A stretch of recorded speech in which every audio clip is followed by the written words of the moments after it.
السلام عليكم، اهلا بكم في حلقه جديده من الهبد والقش الفخم. معاكم دكتور فويس محمد عادل. طبعا حلقاتنا بنجيبها من كوكب زحل الفخم، زي ما انتم عارفين بنتكلم في كل حاجه، عن السياسه، عن التاريخ، عن الفن، عن الرياضه، عن الحضاره، عن الاساطير، عن كل حاجه. بنهبد ونقرش بفخامه، بس في الاخر لازم نستفيد حاجه. وقفنا في الجزء الاول من حلقتنا بتاع سباقات الفورمولا 1 والمنافسه ما بين جيمس هانت ونيكي لاودا. نهينا الجزء الاول من الحلقه ان جيمس هانت حياته كانت اتدمرت، عربيته اتدمرت، فريقه راح، الهاسكت انتهى. نيكي لاودا انضم لفريق فيراري وفاز ببطوله العالم في الفورمولا 1 وحقق انجازات جامده جدا. وجيمس هانت للاسف كل حاجه عنده كانت بايظه، حياته الزوجيه باظت، حياته الشخصيه، مفيش عربيه، مفيش سرعه، مفيش فريق، مفيش اي حاجه خالص. لحد ما ختمنا الحلقه بحته وقلنا ان في حاجه هتحصل ومكالمه تليفونيه هترجع هانت تاني للحياه وهتقلب حياته راسا على عقب. ايه اللي حصل في المكالمه دي؟ هانت كان قاعد بيشرب في البيت وبينسى احزانه كالعاده، طبعا زي ما انتم عرفتوا عن حياته الشخصيه ونمطها. جاله تليفون من مين؟ من اخوه بيتر هانت. الو. الو. ايوه يا جيمس. ايوه يا بيتر، خير. سمعت ان فريق ماكلارين السواق الاول بتاعه ساب الفريق وانضم لفريق تاني وعايزين سواق على وجه السرعه. هانت قال له انا قتيل الماكلارين، اعملي معاه مقابله. جيمس هانت راح وقابل اعضاء فريق ماكلارين والرئيس التنفيذي بتاعه، وسالوه ان احنا ممكن نستفيد منك ازاي بالرغم من سمعتك السيئه وتصرفاتك الغير متوقعه وسلوكك اللي احنا عارفينه كويس سواء جوه الحلبه او بره الحلبه، وفي واحد تاني احنا بنفاوضه وبنفكر ان احنا نضمه مكانك. طبعا هانت كان الدنيا عنده مش شايف حاجه غير انه يرجع لسباقات الفورمولا 1 ويرجع تاني ينافس نيكي لاودا اللي هو بالفعل عند فيراري وبطل العالم. قال لهم انتوا عايزين التاني في ايه؟ المتسابق التاني احسن مني في ايه؟ اولا انا اسرع منه، ثانيا انتوا عايزين واحد جامح زي تصرفاته غير لائقه، ولا عايزين واحد تاني يعجب الجمهور ويعجب الشركات الراعيه بس مش قوي مش سريع؟ انا اسرع منه. انتوا عايزين واحد يلبسوه كرافته ويطلع قدام الناس، ولا واحد يركب العربيه ويخاطر بحياته يخش مضمار السباق ويكسب لكم نيكي لاودا؟ لو عايزين تفوزوا بالفورمولا 1 واحد بس اللي يقدر يكسب نيكي لاودا، الواحد ده هو انا، جيمس هانت. وبالفعل يا ولاد جيمس هانت وقع عقد مع فريق ماكلارين، كده خلاص مفيش هاسكت، جيمس هانت بقى ماكلارين ونيكي لاودا بقى فيراري. الروس بقت قد بعض، المنافسه هتبقى شرسه لان كل مشكله هانت بالنسبه له العربيه. وقال لنيكي لاودا صريح، قال له انت فزت لمجرد ان انت بتنافسني بعربيه فيراري وانا بنافسك بعربيه هاسكت، لو العربيتين زي بعض انا كنت كسبتك. خلاص يا عم هانت، ركبت الماكلارين وبدانا سباقات الفورمولا 1 والجائزه الكبرى لموسم 1976. البدايه مع هانت برضه ما كانتش لسه متوفاه قوي، انه ما كانش لسه تعاد لياقته زي ما كانت، حياته طبعا كانت لسه متلخبطه شويه وخارج من ازمه والكلام ده كله وما اتعودش على عربيه ماكلارين قد كده. فنيكي لاودا اول 6 سباقات اكتسح، فاز منهم باربعه على طول ما فيش هزار. وما فيش بس غير سباق السويد اللي هانت حقق فيه مركز متقدم وكان تقريبا المركز الخامس. كده العمليه لسه مش مظبوطه ونيكي لاودا عمال يفرق بالنقاط على الهانت.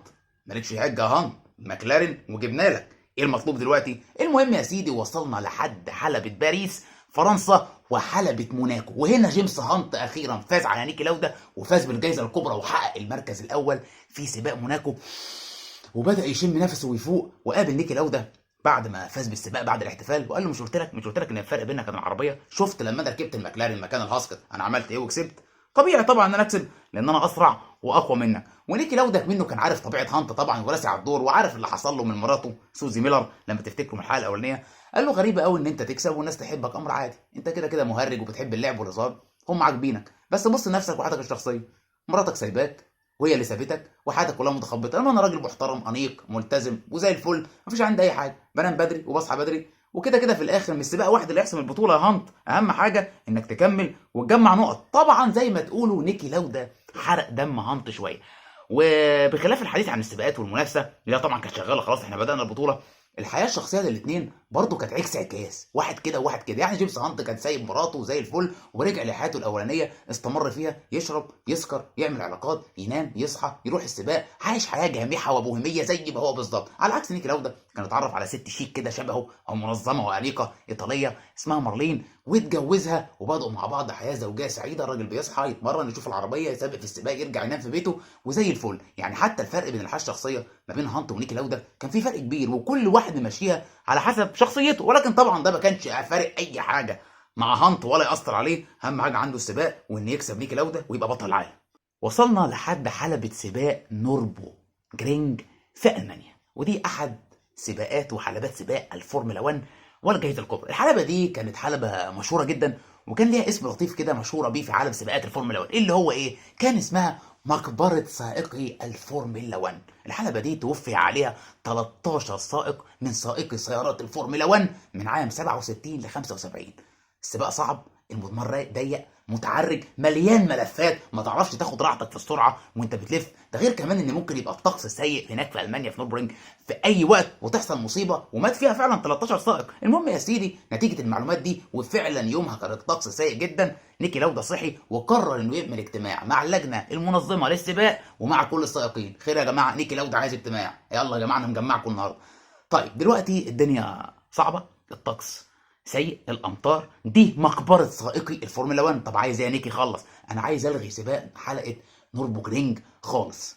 سمع واحد من بعيد: حبيبي بابا، في سباقات هتتلغي، السباق يتعمل وهننافس. ده كان مين؟ اكيد كان جيمس هانت. طبعا نيكي لاودا ما عجبوش وقال له: انت هتفضل جامح واحمق طول عمرك، بقول لك انا خايف على حياتكم، السباق ده ممكن ينهي حياتنا جميعا يا عم هانت. قال له: مالناش دعوه، الغاء السباق ده في صالحك انت، هو انت مش كاسبنا بالنقط؟ قال له: اه انا كاسبك بالنقط وفارق عنكم كلكم. طب انت كده في سباق اقل، مش عرفك ان احنا ممكن نكسب ونقلل الفرق بيننا وبين بعض، يبقى كده فرصتنا في الفوز قلت وفرصتك انت كبرت او حتى زي ما هي.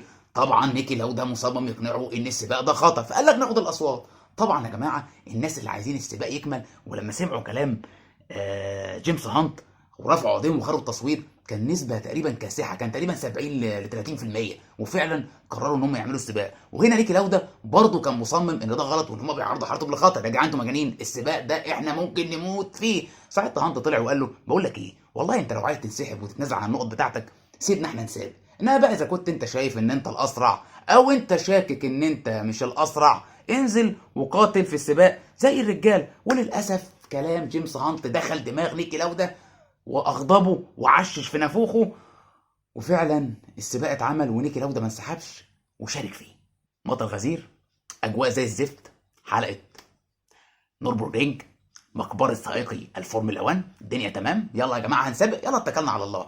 جه المساعد بتاع جيمس هانت قبل السباق ما يبدا وقال له: احنا عايزين نغير العجل بتاعك ونركب لك عجل مناسب للاجواء المنيله دي. قال له: بقول لك ايه، هو لو ده غير عجل؟ قال له: لا لو ده ما غيرش. قال له: خلاص وانا زي زيه. شوف العقليه وصلت لفين، المنافسه يا جماعه واصله لكل حاجه. جيمس هانت عايز يبقى منافس ومساوي اللودة في كل شيء. المهم خدنا اول لفه، العربيه بدات تهز وتعمل كده، وطبعا الطريق لازق جدا وبيزحلق وما نفعش، وفي متسابقين فرقوا عنهم هما الاثنين. هوب دخلنا على الصيانه، ايه اللي حصل يا عم جيمس؟ قال له: احنا لازم نغير الاطارات. لودة بيغير الاطارات؟ قالوا له: اه غير لي يا عم الحاج. ولكن هنا فريق ماكلارين كان اسرع بكتير في عمليه تغيير الاطارات، طق طق طق خلصوا كل حاجه، وفريق فيراري كان اتاخر.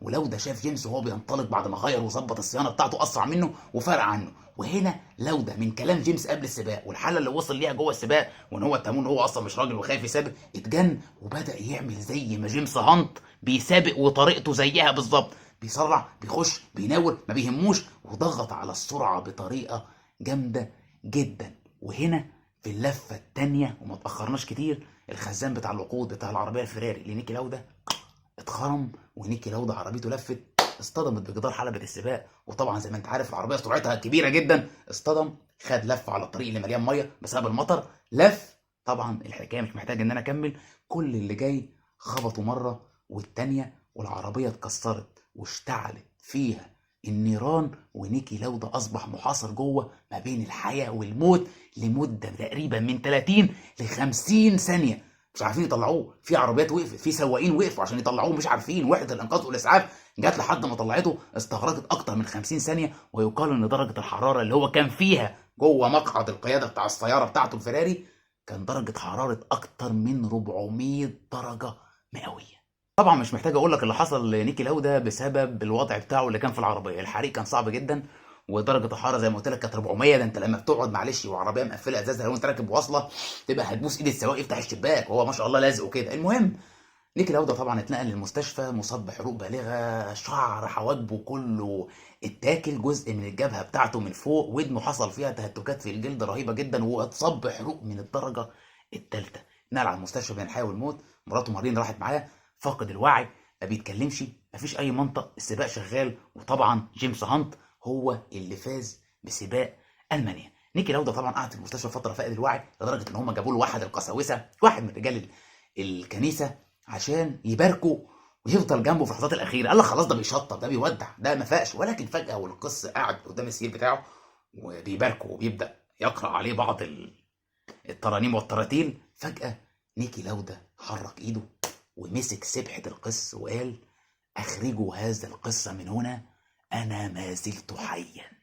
طبعا رجوعه او فوقانه من الغيبوبه او اللي كان فيه ده كان يعتبر معجزه. نيكي لاودا لما فاق وبدأوا يعملوا له عمليات لترقيع الجلد، وبقوا ياخدوا جلد من فخده عشان يرقعوا بيه جزء من جبهته وجزء من ودنه، ولان الحاله زي ما قلت لكم حروق يا جماعه من الدرجه الثالثه، الدنيا عنده كانت بايظه خالص للاسف. ولكن نيكي لاودا لما بدأ يفوق وبدأ يستعيد الوعي كان عينه على شاشه التلفزيون، عينه على السباق. كان بيتفرج على مين؟ كان بيراقب جيمس هانت. جيمس هانت بيفوز، فاز بسباق المانيا وعمال يكسب وعمال النقط بتقرب. نيكي لاودا حس ان حلم السباق بتاعه بطوله العالم وانه يفوز تاني قصاد جيمس هانت وبعربيته المكلارين اللي كان بيقول ان انا معايا عربيه هاسكت، حاسس ان كل ده فجاه بيقع بيضيع من ايده. هو نفس الوقت عاجز، حالته مزريه، مش قادر يتحرك، وشه محروق وكمان مخه محروق، نفسيته تعبانه. ولكن لما كان بيبص على السباقات وكان بيشوف جيمس هانت بالذات وهو بيفوز، جه للطبيب بتاعه بعد ما فاق من الغيبوبه. كان فاضل عمليه صعبه جدا ويقوم بيها. ايه هي بقى؟ اثناء الحريق لما كان جوه محبوس في المقعد بتاع قائد السياره، الدخان والابخره كلها دخلت رئته، فطبعا سمم الدم وعملت له عمليه اختناق. لازم كان يغيروا الدم ده ويسحبوا السموم دي من الرئتين باي شكل، ودي اخر عمليه. وعلى فكره العمليه دي عمليه صعبه جدا في العموم، شبه مميته والامها مبرح. ده تخيل كده حاجه كده زي الماسوره، بسم الله ما شاء الله قد كده، بتخش بتعدي من بقك، تخش على المريء، تخش هنا، وليها جزء كمان بره عشان ينزل الدم الفاسد، وانت بتقوم بالعمليه دي شبه اختناق كامل للمريض. المهم لو ده طلب الطبيب وقال له ارجوك نفذ لي العمليه دي. المهم الطبيب عملها له مره، قال له مره كمان، الثانيه، قال له الثالثه، قال له يا سيد لوده انت كده بتموت نفسك. قال له ايها الطبيب ارجوك افرغ رئتي من السموم، اريد ان انتصر. في سباق الجائزه الكبرى في ايطاليا على حلبة مونزا، كل السواقين مستعدين والفرقه جاهزه والعربيات تمام، لا واحد جاي من بعيد. ده مين؟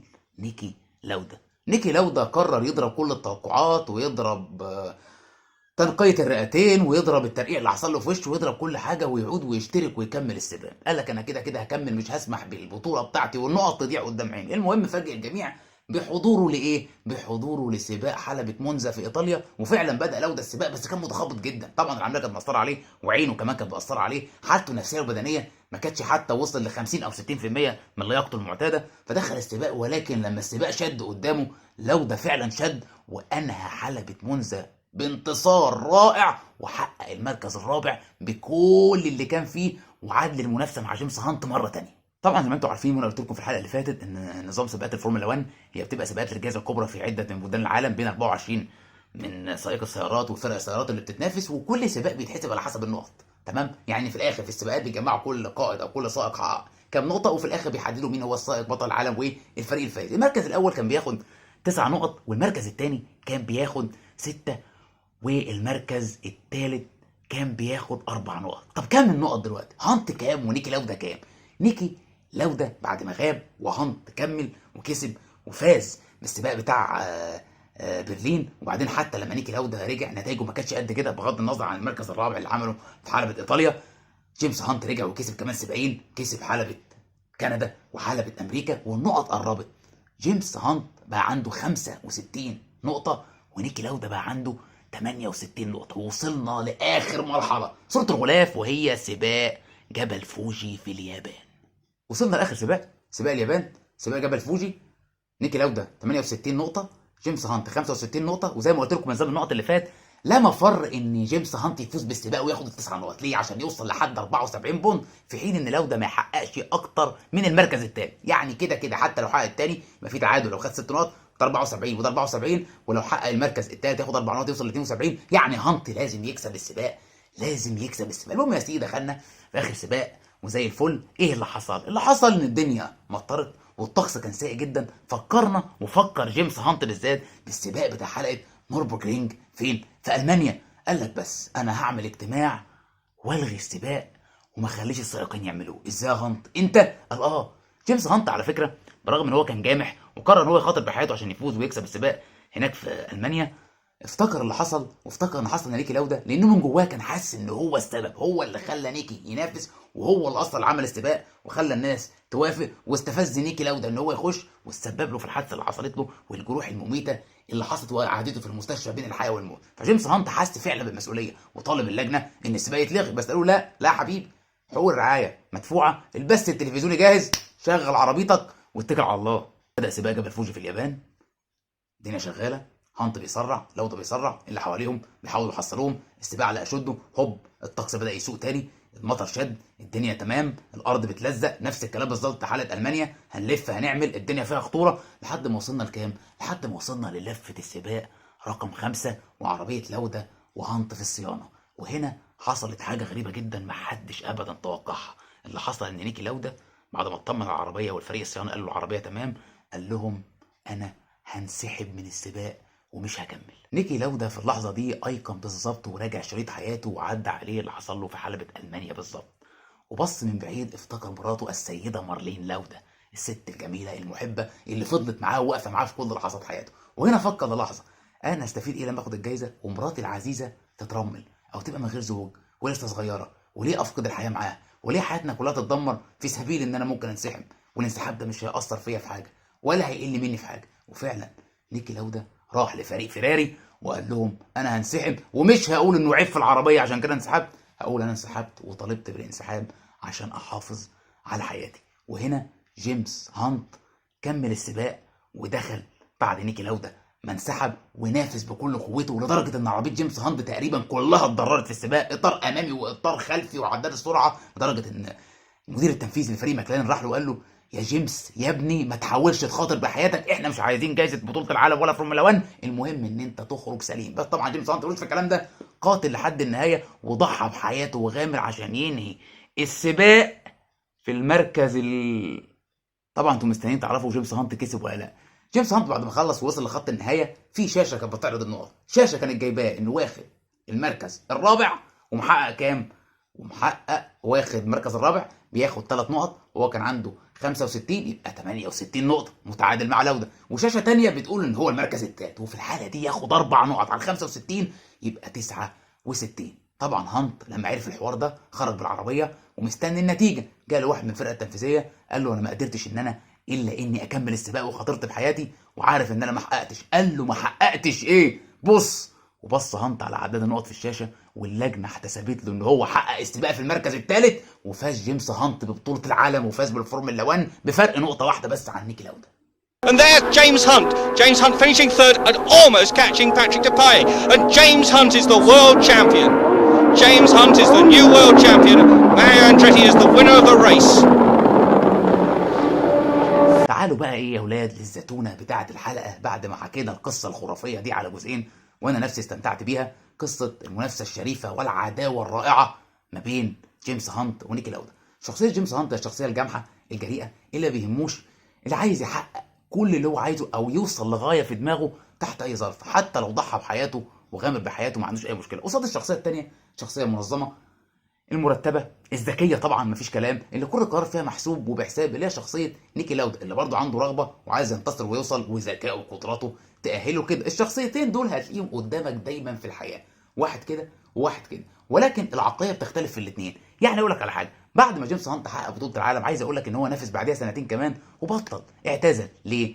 جيمس هانت حقق كل اللي هو عايزه، اثبت قدام العالم كله ان هو رقم واحد، اثبت قدام العالم كله ان هو الفائز على نيكي لودا وبطل سباقات الفورمولا 1، مش محتاج حاجه تانية انه يثبتها، مش محتاج حتى انه يثبتها مره تانية ويحافظ على المركز الاول. ودي من نوعيه عقليات هانت، بيبقى موهوب جدا قوي جدا بس بيبقى جامح وعنيف بعض الشيء ومعاملاته زي ما انتم عارفين لعبي شويه، بس دي بتبقى طبيعته، ما بيبقاش عنده صبر وقدره انه يكمل، على عكس نيكي لودا. نيكي لودا بعد الحادثه وبعد انسحابه من سباق فوجي في حلبة اليابان رجع تاني ونافذ وحصل على بطوله العالم كمان مره تقريبا سنه 1978، وحصل على بطوله العالم مره كمان سنه 1984، يعني حقق بطوله العالم كمان مرتين في الفورمولا 1. وده الفرق بين النوع بتاع هانت والنوع بتاع لودا، اللي هو الفرق بين شخصيات كتير زينا، اللي هو ما بين الجامح والعاقل، المهمل والمرتب، اللي عايش حياته بيوم بيومه واللي بيرتب وبيخطط. صحيح الاثنين زي ما قلت لك اذكياء والاثنين عندهم قدرات، وفي ساعات ميل للاثنين ويبقوا شبه بعض، وعلى فكره الغالب ان نوع نيكي لودا العاقل المنظم بيميل انه يبقى هو اللي شبه هانت، انما هانت ما ينفعش يبقى شبه حد الا هو بس. هديك برضو حاجه تانية، تخيل كده لو حاجه انت بتذاكر لها او بتحضر لها او بتجهز لها كويس قوي قوي قوي وتعبت فيها جدا ونجحت، طبعا بتحس باحساس جميل انت مبسوط وناجح وحاجه حلوه قوي. ولكن لو الحاجه دي انت داخل مراهن بيها على كل شيء وحاجه مش مضمونه وبالنسبه الاغلب 90% انك هتخسر، تخيل بقى لو كسبتها بتحس بايه؟ مش بيبقى الاحساس احلى شويه؟ صح.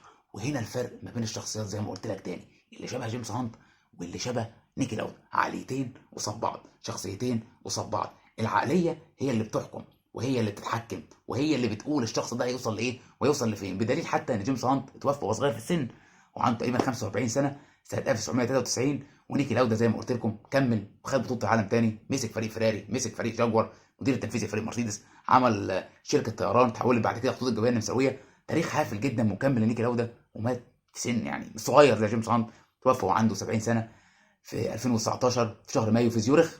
ده حتى لو انت قارنتها بدماغك او اي حاجه حاله قدامك هتلاحظ فعلا ان شبه نيكي لاودا اللي هم الناس المنظمين دول عمرهم اطول شويه، انما التاني الجامحين اللي هم ما بيهمهمش حاجه، لا بيخاطروا باي شيء، اللي هو بيقول لك ايه ساعات عمر الشقي باقي. انا معاك ان هو بيواجه، بس ساعات كتير جدا ممكن فعلا بيموتوا بدري، او ممكن العقليه بتاعتهم يكون عندهم قدرات وامكانيات وفي منتهى الذكاء وفي منتهى القوه، بس للاسف المنتاليتي والعقليه هي دايما اللي بتاثر. زي مثلا نظام ميسي وكريستيانو رونالدو ومحمد صلاح، نفس النظام ونفس العقليه ونفس المنتاليتي ونفس التكمله. ناس تانية زي نيمار او رونالدينيو او حتى ادريانو، المنتاليتي لو كانت موجوده عند دول كان بقوا ممكن يكونوا زي دول، ان في ناس بتشوف ان هم مش اقل منهم في الحاجه. وهو ده نفس بالظبط جيمس هانت ونيكي لاودا، وجهين لعمله واحده هيفضلوا معانا طول العمر. انا خلصت الحلقه الحمد لله، وانا بجد كنت مبسوط جدا بالحلقه دي، وكنت بقول حتى وانا متحمس لان فعلا القصه حلوه قوي ومشوقه قوي، وقصه رياضيه ملحميه ما بين عداوه تنافسيه شريفه من عقليتين عكس بعض، او عقليتين موهوبين وعقليتين عندهم ذكاء وعندهم قدره، وكل واحد فيهم عندهم يوصل لايه الجانب الانساني اصلا اللي جوه القصه. وعلى فكره قبل ما اعمل الحلقه دي اتفرجت عن الفيلم اللي تم انتاجه عن قصه العداوه ما بين هانت ولاودا، وهو فيلم رش انتاج 2013 وبطوله كريس هيمسورث. الفيلم ده يا جماعه تحفه، اسمه رش انتاج 2013. اتمنى ان انتوا تتفرجوا عليه، هتلاقوا كمان القصه بتفاصيل ادق كمان من اللي انا حكيتها، وتستمتعوا بالفيلم والروح الرياضيه بتاع سباق السيارات على اعلى مستوى. لو عجبتك الحلقه اعمل لايك وشير، ما عجبتكش اعمل برضه لايك وشير. هتطلع كده الحلقه بس راجع كده مش هتلاقي حاجه، ان دي اخر حلقه. كان معاكم دكتور فويت محمد عادل والجزء الثاني من حلقه السباقات الفورمولا 1 ما بين هانت ولاودا. السلام عليكم.